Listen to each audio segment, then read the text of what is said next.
What's up, madlang people? Kumusta lahat? Ngayon guys, pag-usapan natin guys, automatic investment. Saan ko ba ilagay yung pera kong hawak? Let's say, meron kang sahod, meron kang mga side income. Saan mo ilagay yung pera mo?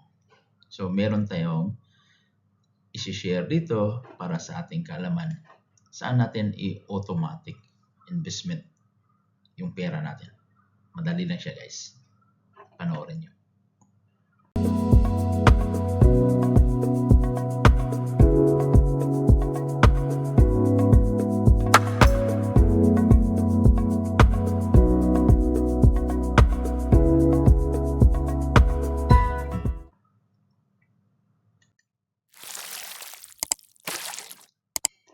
Government, number one.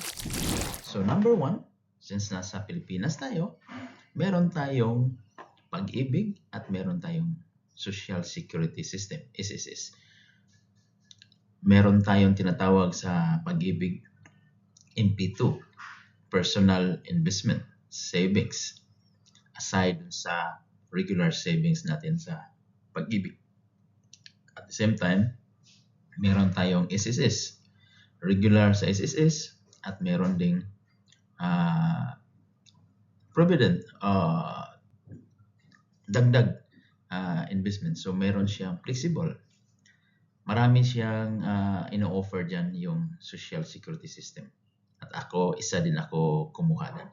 Sa pag-ibig, meron akong MP2, meron ako regular. Sa SSS, meron din akong FlexiFund. At the same time, yung personal booster. Okay, at aside sa aking regular na kailangan tapusin mo within 120 months. Malapit na tayo dyan. Right? So, ang pangatlo guys, yung personal mo. Meron kang sariling personal broker. So, meron ka bang broker ngayon? Alam mo yung broker? Yun yung broker na namamagitan. Okay? Meron, ito yung seller, ito yung buyer, tapos nasa gitna yung broker. Siya ang parang tulay sa ating mga pagbili, pagbinta. Okay? So kailangan meron tayo diyan. So papakita ko lang sa inyo na i-share ko lang sa iyo. Ito yung broker ko. Meron akong isang broker na CUL, at the same time meron akong binili na share of stocks. So, for example, meron akong Globe.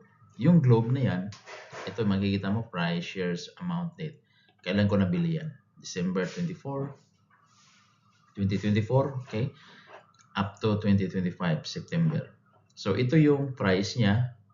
So, nagbabari yung price. Ito yung shares niya. So, ang total shares, 25. So, ang total amount na spend ko, na invest ko, is 45,700. So, a sort of an example. Okay?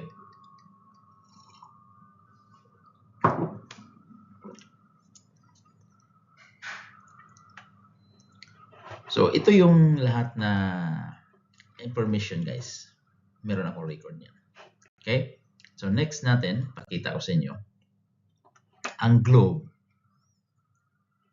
nagbibigay ng dividend.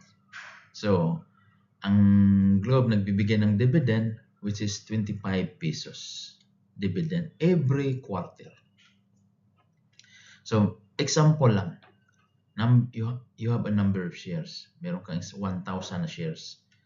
Pag tinotal mo yan sa 3 buwan, meron kang matatanggap na 25,000.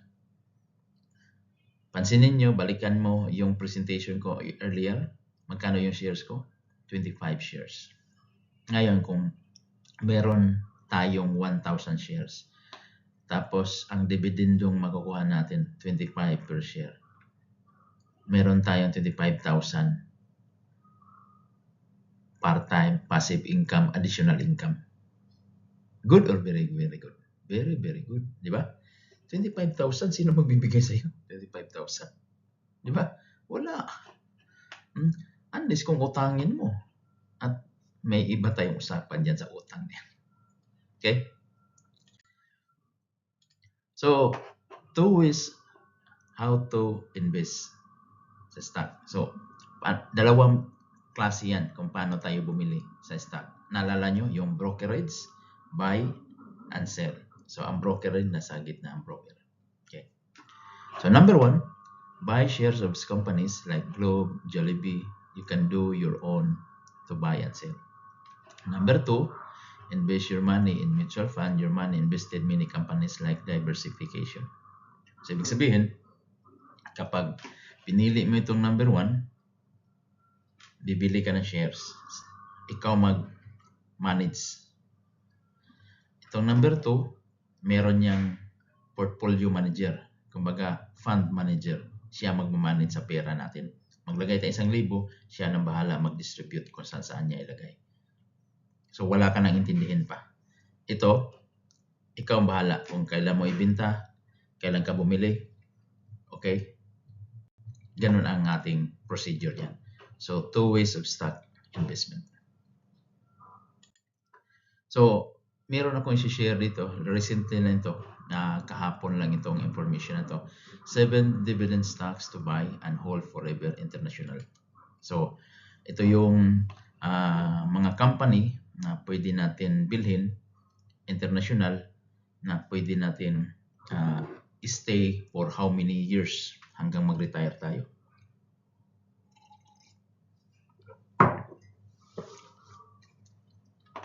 Home Depot, dividend yield 2.4. Procter & Gamble, Chevron, Coca-Cola, Cisco, International Business Machine, IBM, Goldman. So ito yung dividend yield niya. So, okay, that's international.